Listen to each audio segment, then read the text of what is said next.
When you were a kid, did you like Percy Jackson, The Hunger Games, and then find out it wasn't queer enough for you? I got the book series for you. Hi everyone, my name is Cassidy. I am from the Cassette Archives, and today I'm going to be doing a book review, series review that no one asked for. I'm planning on making this a monthly series where I'm just going to go over one of the books that I really enjoyed for the month. So if you have any recommendations, please let me know and feel free to subscribe to see what comes next. The inaugural book, is actually a duology that I definitely did not finish reading the day before I had to write this script. The duology in question is the Sunbearer Trials by Aidan Thomas. It consists of 2 books, that's the duology, the Sunbearer Trials, and then Celestial Monsters. The plot of the first book is 10 semidioses, both gold, which are the higher up, and jade, which are second class, essentially, get selected, and the 10 of them compete in the Sunbearer Trials. It's essentially 5 different trials that each at the end gives all the competitors a ranking from 1 to 10. At the end, the person in first place is deemed the Sunbearer and gets the glorious job of bringing the sun back to all the temples after Sol, the sun god, sacrificed his life to keep the obsidians at bay. However, to keep that sacrifice going, the person in last does need to be killed to basically let the ritual begin. 2 of the characters that get picked are Jades, which historically only ever one would be picked, if any at all, and all of them have been the sacrifice.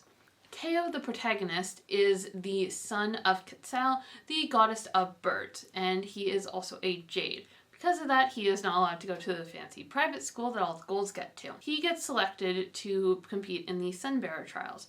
Him, along with multiple golds that he knows, including Nia, his best friend. There is an additional jade that gets picked for the Sunbearer Trials. This is Shio, who is the son of Malasuete, which is the god of bad luck. Teo and Nia decide to band together to make sure that Teo, Nia, and Shio also make it out of the trials alive. The other contestants consist of Sochi, the child of the plant god, Desi, the child of the love god, Mariano, the child of the water god, and Atsi, the child of the lightning god. There are also 3 other contestants I didn't mention. Ocello, who is basically the wannabe person. They are the child of the jaguar god and is currently ranked 3rd in the academy. The other 2 are twins, Aristella and Aurelio. They are the twin children of Lumbre, the goddess of fire.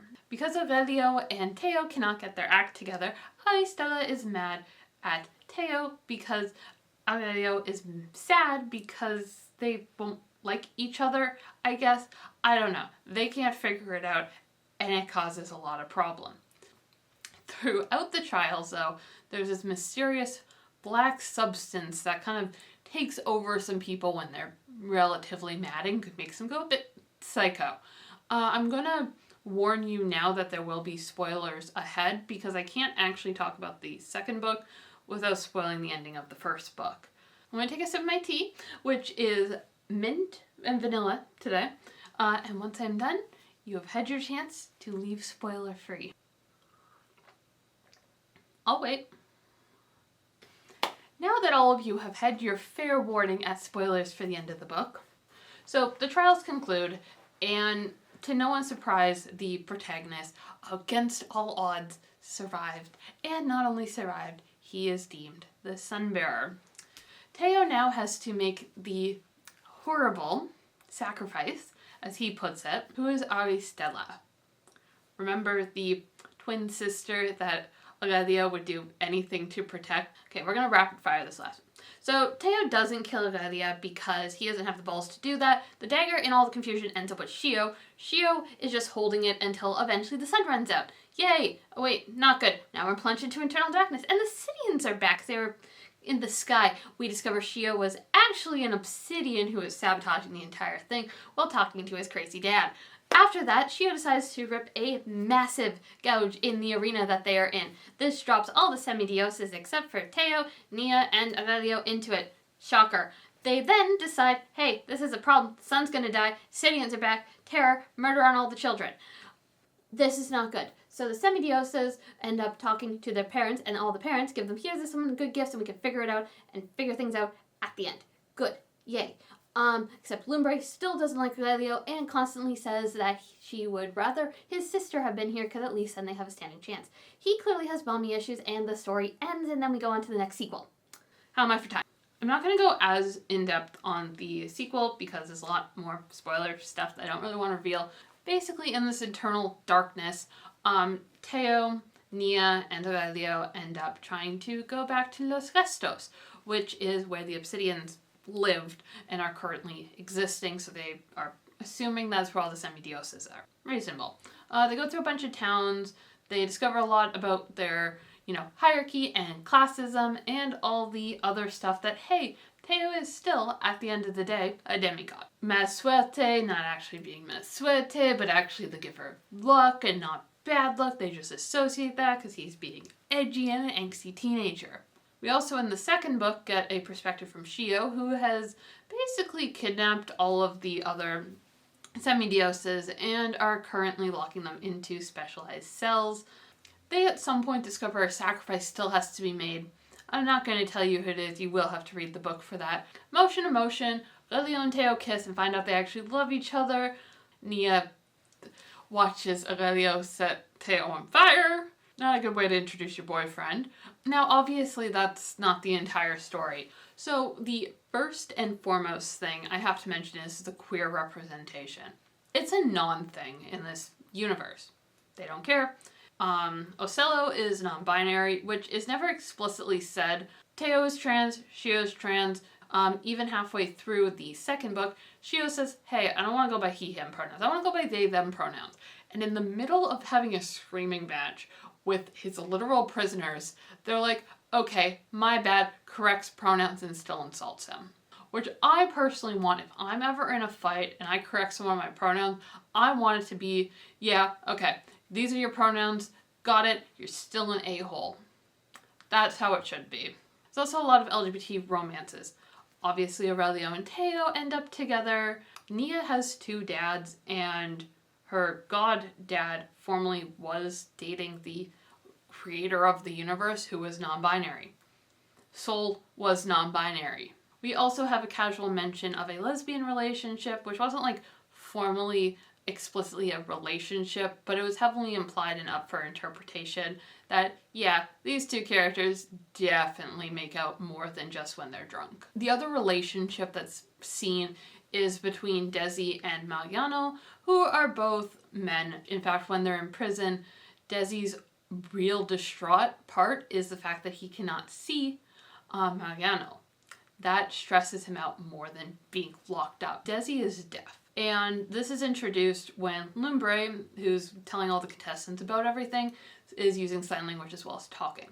It's a non-thing. It's, we're going to sign to him so he can understand everything. Everyone speaks sign language at our academy, like in our year. So there's a lot of classism in there, and I think it's a really good representation of how classism is not just the ultra elite being in charge, but it's also middle sections. There's a hierarchy, and even if you're in the middle of the hierarchy, you can feel oppressed by the top, but also still not recognize privilege underneath. There's also a immense pressure put on all of the gold kids because they are spending their entire schooling training, becoming heroes. They don't really get much choice in being a hero. They just are. Lumbre especially puts a lot of pressure on Aurelio because he is not fireproof. That puts a lot of pressure on him to be perfect, to be the best he can be, to prove himself. Alistella, who does not have the disadvantage that her brother does, tries super hard to promote him, make him better, look better in their mom's eyes. This makes pretty much all the characters in all the different classes question whether or not what they were taught was real, whether history is made by the winners or if there's an alternate version that we just are never told. Shio gets to learn a lot about family. He was adopted as a baby by Mala Suerte, who found him in Los Restos long after all of the Obsidians were murdered. This, of course, is the conflict of he's not his real dad when he finds out later that he was adopted, but also Venganza, the god of vengeance, his father, is not really a good dad either. So it comes into question, is adoptive family real family? Is biological family real family?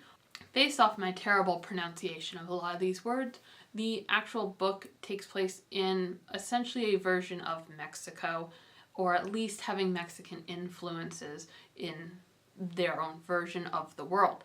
And I really don't want to downplay that because I don't know a lot about Mexican culture myself, but it was very interesting and very nice to see something that was not clearly based in America. And the names are also Spanish inspired. There's Mala Suerte, we got Quetzal, we have Sol, Luna for the gods and goddesses, and the entire place is called Reino del Sol.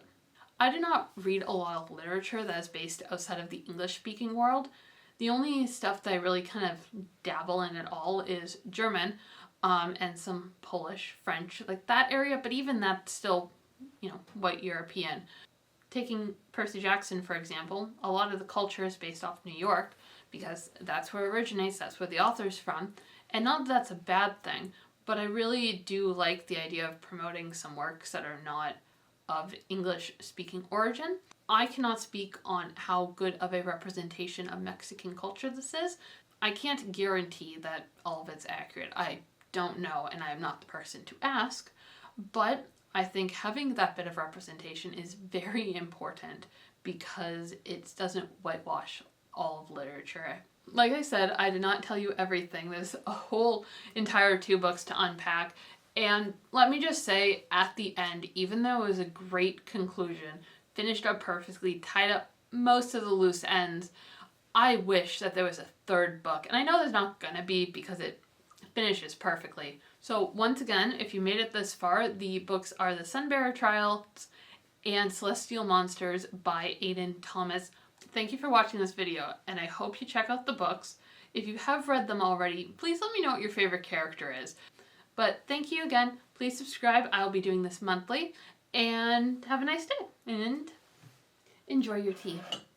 Because I need to finish this before it goes cold. Because I've been recording for too long.